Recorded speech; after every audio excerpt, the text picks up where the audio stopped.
Hiber-Nation 34.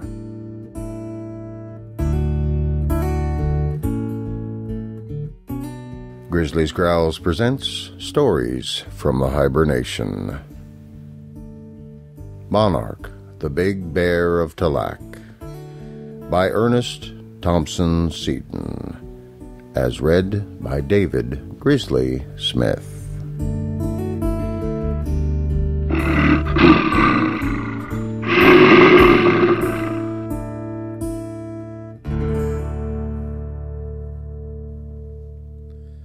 Part 6. The Broken Dam. A wounded deer usually works downhill. A hunted grizzly climbs. Jack knew nothing of the country, but he did know he wanted to get away from that mob, so he sought the roughest ground and climbed and climbed. He had been alone for hours, traveling up and on. The plain was lost to view. He was among the granite rocks, the pine trees, and the berries now, and he gathered in food from the low bushes with dexterous paws and tongue as he traveled, but stopped not at all among the tumbled rock, where the sun heat of the afternoon seemed to command rather than invite him to rest.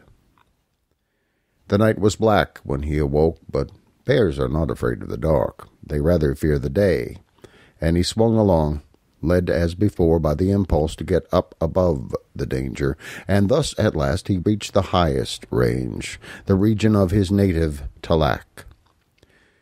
He had but little of the usual training of a young bear, but he had a few instincts, his birthright, and that stood him well in all the main issues, and his nose was an excellent guide. Thus he managed to live, and wildlife experiences coming fast gave his mind the chance to grow. Jack's memory for faces and facts was not at all good, but his memory for smells was imperishable. He had forgotten Bon-Ami's cur, but the smell of Bon-Ami's cur would have instantly thrilled him with the old feelings. He had forgotten the cross ram, but the smell of old woolly whiskers would have inspired him at once with anger and hate. And one evening, when the wind came richly laden with ram smell, it was like a bygone life returned. He had been living on roots and berries for weeks, and now began to experience that hankering for flesh that comes on every candid vegetarian with dangerous force from time to time. The ram smell seemed an answer to it, so down he went by night. No sensible bear travels by day, and the smell brought him from the pines on the hillside to an open, rocky dale. Long before he got there, a curious light shone up.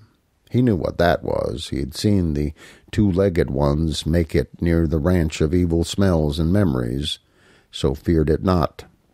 He swung along from ledge to ledge in silence and in haste, for the smell of sheep grew stronger at every stride.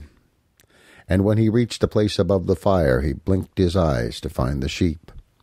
The smell was strong now. It was rank, but no sheep to be seen. Instead he saw in the valley a stretch of gray water that seemed to reflect the stars, and yet they neither twinkled nor rippled. There was a murmuring sound from the sheet, but it seemed not at all like that of the lakes around. The stars were clustered chiefly near the fire, and were less like stars than spots of the phosphorescent wood that are scattered on the ground when one knocks a rotten stump about to lick up its swarms of wood ants.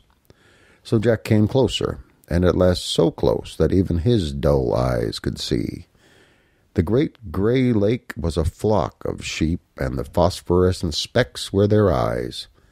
Close by the fire was a log, or low rough bank, that turned out to be the shepherd and his dog. Both were objectionable features, but the sheep extended far from them. Jack knew that his business was with the flock. He came very close to the edge and found them surrounded by a low hedge of chaparral. But what little things they were compared with that great and terrible ram that he dimly remembered. The bloodthirst came on him. He swept the low hedge aside and charged into the mass of sheep that surged away from him with rushing sounds of feet and murmuring groans, struck down one, seized it, and turning away, he scrambled back up the mountains.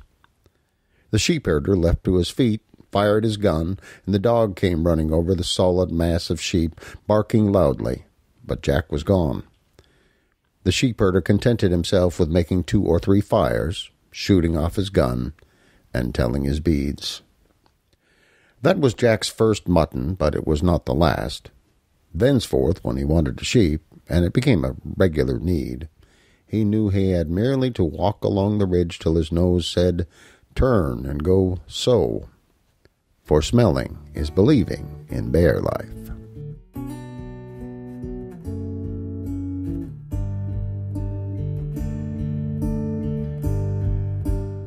Thank you for listening to Stories from the Hiber-Nation. Comment on the website at grizzliesgrowls.com. This program is offered under a Creative Commons Attribution, Non-Commercial, No Derivatives license.